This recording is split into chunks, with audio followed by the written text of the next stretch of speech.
اسی ماحول نے ادنا کو اعلیٰ کر دیا دیکھو۔ ایک نیک شخص کے گھر کی دیوار اچانک گر گئی، اسے بڑی پریشانی لاحق ہوئی اور وہ اسے دوبارہ بنوانے کے لیے کسی مزدور کی تلاش میں گھر سے نکلا۔ چوراہے پر جا پہنچا، وہاں اس نے مختلف مزدوروں کو دیکھا جو کام کے انتظار میں بیٹھے تھے۔ ان میں ایک نوجوان بھی تھا جو سب سے الگ تھلگ بیٹھا تھا۔ اس کے ہاتھ میں ایک تھیلا تھا اور دوسرے ہاتھ میں کچھ اوزار وغیرہ تھے۔ اس شخص کا کہنا ہے کہ میں نے اس نوجوان سے پوچھا کہ کیا تم مزدوری کرو گے؟ نوجوان نے جواب دیا کہ ہاں۔ میں نے کہا کہ گارے کا کام کرنا ہے۔ نوجوان کہنے لگا ٹھیک ہے، لیکن میری 3 شرطیں ہیں۔ اگر تمہیں منظور ہوں تو میں کام کرنے کے لیے تیار ہوں۔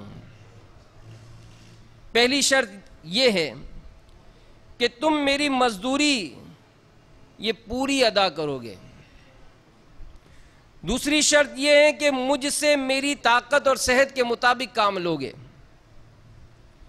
اور تیسری شرط یہ ہے کہ نماز کے وقت مجھے نماز ادا کرنے سے نہیں روکو گے۔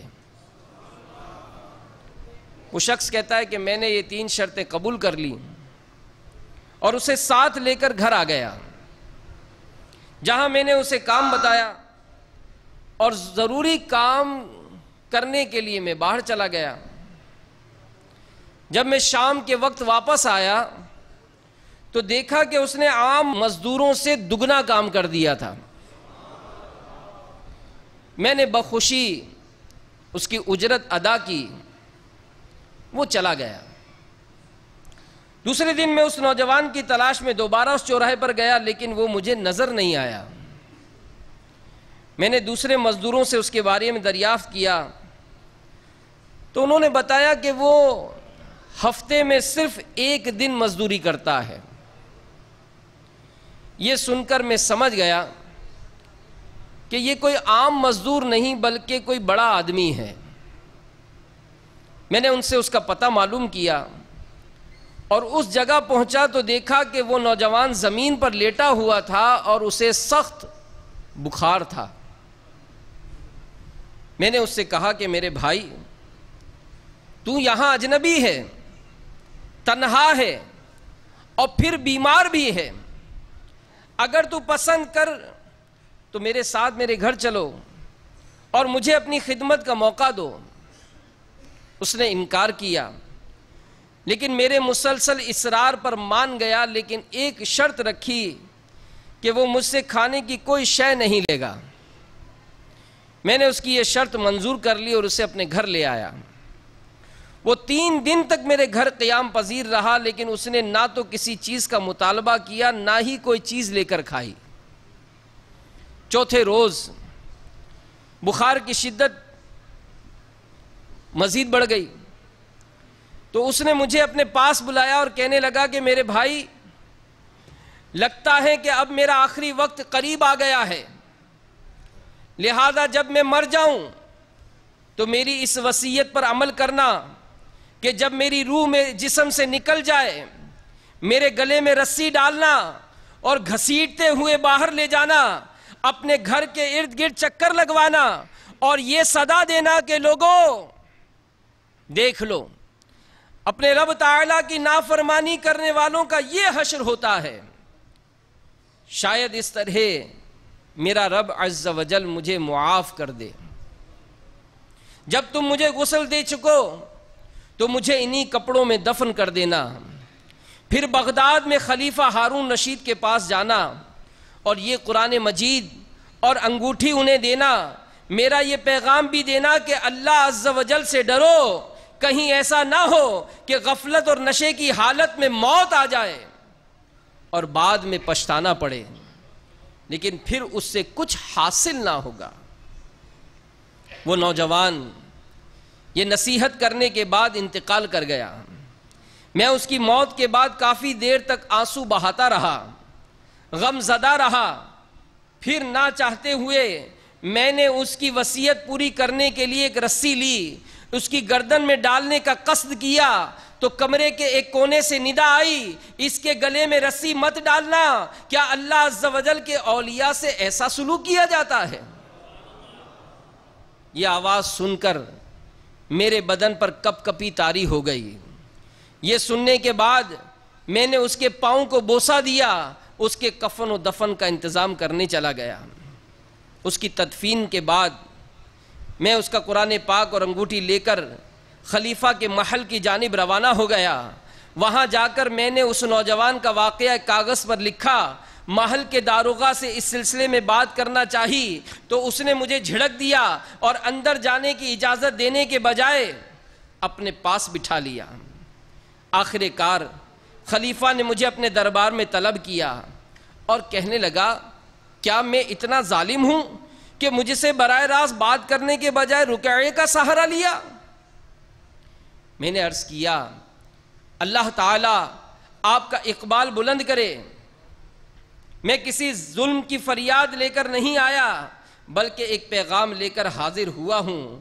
خلیفہ نے اس پیغام کے بارے میں دریافت کیا تو میں نے وہ قرآن پاک اور انگوٹھی نکال کر اس کے سامنے رکھ دی۔ خلیفہ نے ان چیزوں کو دیکھتے ہوئے کہا، یہ چیزیں تمہیں کس نے دی ہیں؟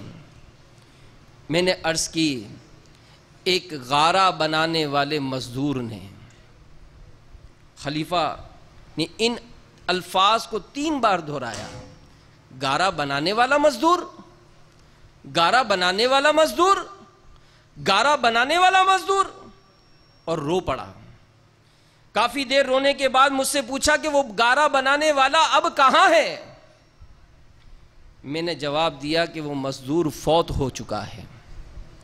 یہ سن کر خلیفہ بے ہوش ہو کر گر گیا اور عصر تک بے ہوش رہا۔ میں اس دوران حیران و پریشان وہیں موجود رہا۔ پھر جب خلیفہ کو افاقہ ہوا تو مجھ سے دریافت کیا، اس کی وفات کے وقت کیا تم اس کے قریب تھے؟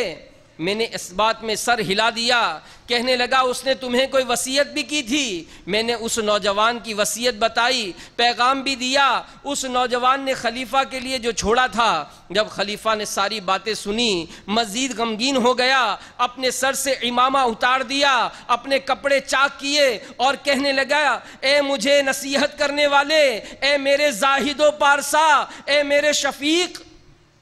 اس طرح کے بہت سے القابات خلیفہ نے اس مرنے والے نوجوان کو دیے اور مسلسل آنسو بھی بہاتا رہا۔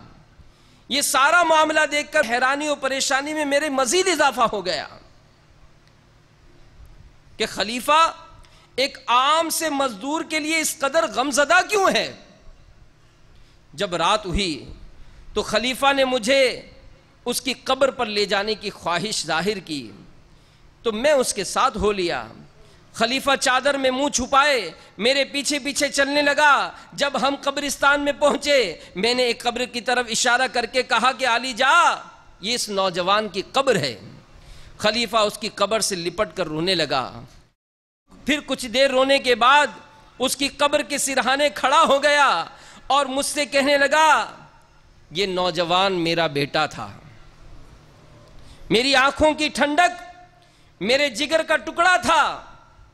ایک دن یہ رقص و سرور کی محفل میں گم تھا کہ مکتب میں کسی بچے نے سورۃ الحدید پارہ نمبر 27 کی آیت نمبر 16 کی تلاوت کی۔